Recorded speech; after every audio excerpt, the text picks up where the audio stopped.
come along, darling. Daddy, what are you doing? I am simply trying to remove you from this office before Amanda or... I see what you brought in for Mrs. McFerrin's approval. Vanessa, I am simply trying to show Amanda and the other officers of this company that I am in complete sympathy with Alan's current problems, and you should be doing the same. That good a pretender I am not. Well, you are that good a businesswoman, and you should realize we have as much to lose as Alan if Spaulding Enterprises goes down the drain. Exactly, and it's because we have as much to lose that I will not be intimidated by his daughter or his ex-teenage lover or his opportunistic lawyer, and you shouldn't either. But, darling, I don't like it any more than you do. But we did force Alan to buy Jocelyn Electronics. Daddy, would you please stop feeling guilty about that? I don't feel guilty.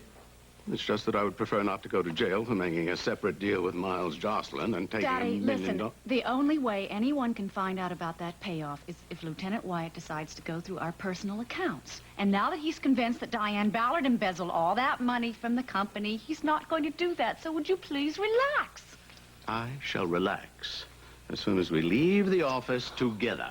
All right. No. Oh, by the way, darling, when I was leaving the hotel, I ran into that chambermaid. What, Roseanne? Yeah, well, the one that was involved the last time Lieutenant Wyatt cross-questioned you about the night Diane was killed. Yes, Roseanne Weiner. Why? What did she say? Well, she said, ask your daughter to call me as soon as possible. Oh, I will. Thank you. You know, you have never told me how she fits into this whole story of what went on that night. It's because it's not that important. Well, it's that important to me, darling. All right. Lieutenant Wyatt was doing some testing on my blazer. It seems that one of the buttons had been replaced recently, and when he asked me if I had any idea where it had come from, I said that Roseanne used to take care of my clothes when I was staying at the Springfield Towers, and to ask her. And you did? Yes, and sure enough, she had replaced a button. Case dismissed. Oh, come in. Hi. I just need to put these on the desk. Excuse me. How are you feeling, Henry? Wonderfully well, thank you. Amanda's not here right now, Carrie. I can see that. These still need initialing anyway. Well, if you're in a hurry, I can initial them for you. Oh, thank you, Vanessa. But, you know, the memo I got said that only Amanda and Jennifer have the right to approve anything till Alan gets back.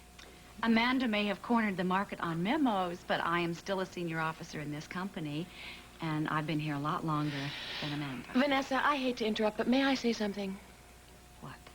I have tried always to stay out of company politics, and that's been pretty easy to do up until now because I stay in my office and I work at my drawing board. Then I think you should just keep staying in your office and keep working at your drawing board. Vanessa, please, let her finish what she wants to say.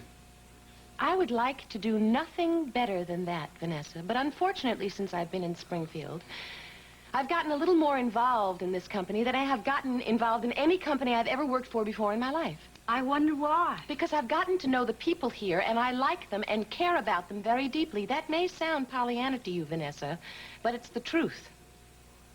Is that what you wanted to tell me? Not completely. What I wanted to say is I think it's just about time we bury our hatchets and put our personal feelings aside, Vanessa, and work together to pull this company out of a very serious crisis. Hear, hear. Daddy, just a minute. I agree with you in principle, Carrie. We should bury our personal hatchets and leave them outside of these offices while we're here. But I'd like to take it a step further and say we should also leave all of our personal relationships at the front door when we come in. Seems to me you're trying to imply that my relationship with Ross is getting in the way of my job here at Spaulding Enterprises, and I think you're wrong. No, Carrie, you're wrong, because it's that personal relationship that makes you think you have the license to stand here and give two senior officers of this company lessons in deportment, and I won't have it. Not from a department head. Vanessa, will you please stop this nonsense? It has no bearing on anything. Now, please. Oh. Good morning, everyone. Oh, good morning, Amanda. I've left some papers on your desk for your approval. Oh, well, I'll look at them once I go through the mail, Henry. Good, Thank you. good. And I left some sketches for your initials. Oh, great. Thanks, Carrie. I just left Ross in a meeting. I think he was headed toward your office. Okay, thank you. Excuse me. I don't believe it. Look, it's a card from Ben. He wrote you, Amanda? Well, he wrote to Jennifer. But he wrote, and I know where he is now. here? I came here to see, Jackie. Yeah? Have you heard anything since last night? No, not a word. I'll call you at the shop when I do. I was just reading the news today in the papers, and, you know, as much as I'd hate Alan for what he did to you and Rita, I still don't think he's capable of killing anybody.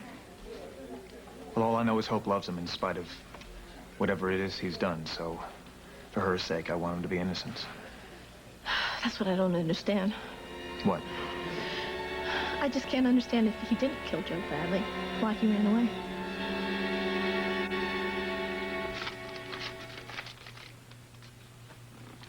You still don't understand, senor. Only my men fly my large helicopter. Well, this money is not for the rental, Senor Gutierrez. This money is yours.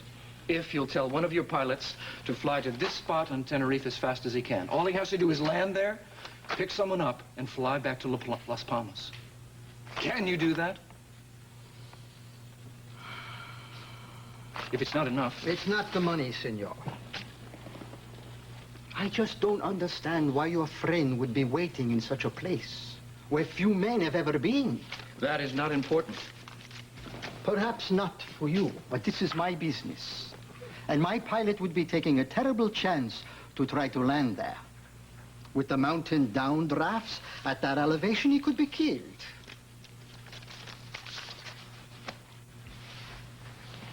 In that case, will this make it worth your while? It's $10,000. I'll give you 5 now, and 5 when your pilot has brought my friend back here tonight. He will try, senor. But I can't promise you more than that. That's good enough for me.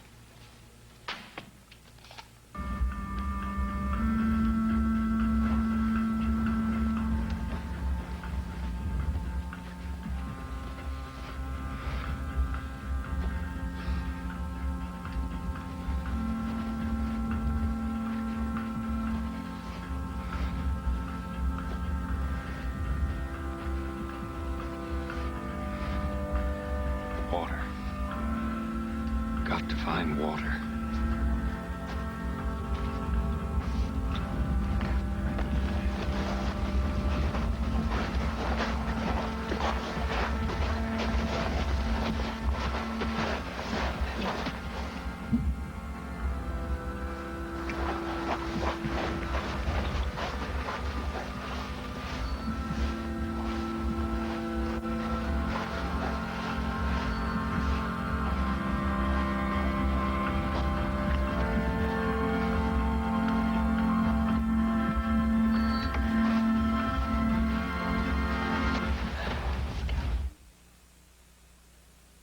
Why is it that I can remember everything else except what happened in that 1 hour on the afternoon that Joe Bradley was shot?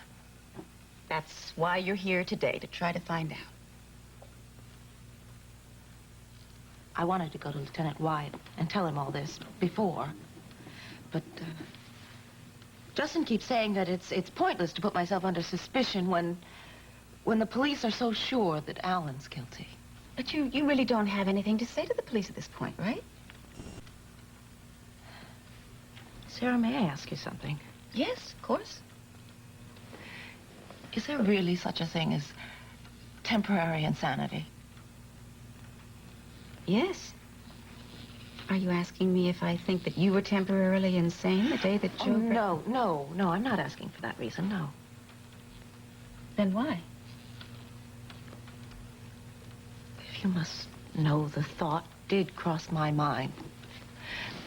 But I can't dwell on things like that.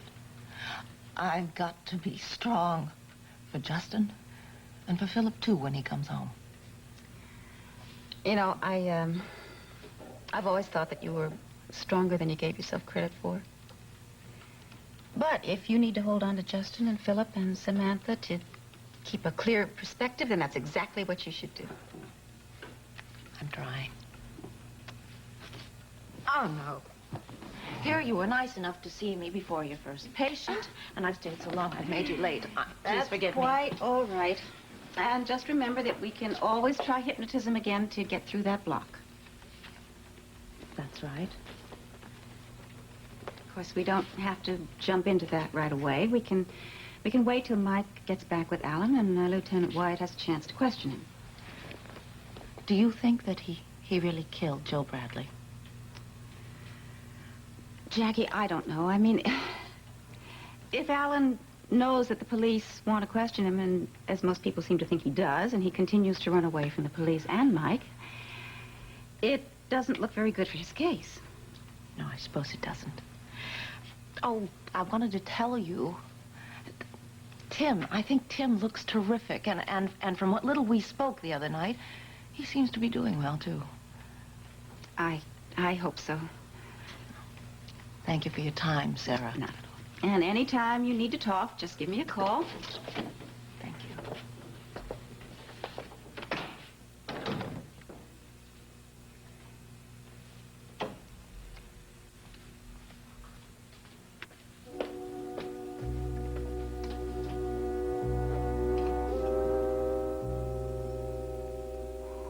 Patient has had second memory block due to fear over involvement in Bradley murder.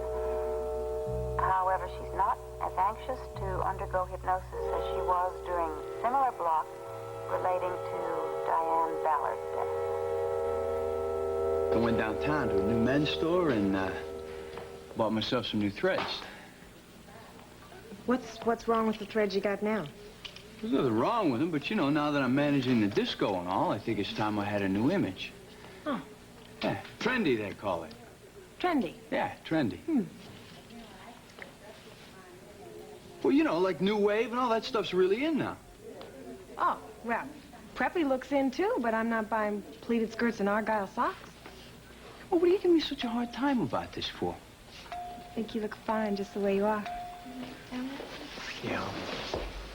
Oh, just a minute. Jackie! Oh, hi. I've been waiting for you. I'm sorry, I didn't know. Or did you tell me you were coming by? No, I didn't tell you I was coming by. I called your house, and I talked to Samantha's nurse, and she told me you came by here early for an appointment with Sarah. Well, I'm finished now. If we could walk over to the shop, or we could... Don't forget you're going to call up Trish. Tell her if you could have lunch with her. Oh, yeah, that's right. Thanks for reminding me, Ed. Okay, Evie, I'll let you know as soon as I hear from Mike or Mom, all right? Okay, thanks a lot. Yeah. So, I called the part-time girl and had her come over to the shop because I wanted to come over here and talk to you, and then I'm going to go over to Spalding Enterprises and talk to Amanda. Amanda? That's right. I got a note from Ben. And after I read it, I decided to call Amanda, but she was busy in some sort of meeting, so I decided rather than doing that, I'd much rather see her in person and get to see her face when I tell her. Well, in that case, why don't you go now, and I'll take care of the shop. Jackie, I told you. I called the part-time girl in. Oh, that's right, you did. Sorry. Anyway, what I came over here to tell you was I decided to fill out the payroll this morning, and I went over to the drawer where we keep the payroll records, and it was locked. I just couldn't believe it because, I mean, it's always been open in all the years I've worked there. I locked it a few weeks ago. You did? Well, do you have a key or something? I could give it right back to you. No, I'll go over there now and unlock it myself. I'll leave the payroll records out on the desk for you and then lock it again. Okay. Jackie, are you all right? Of course, I'm fine.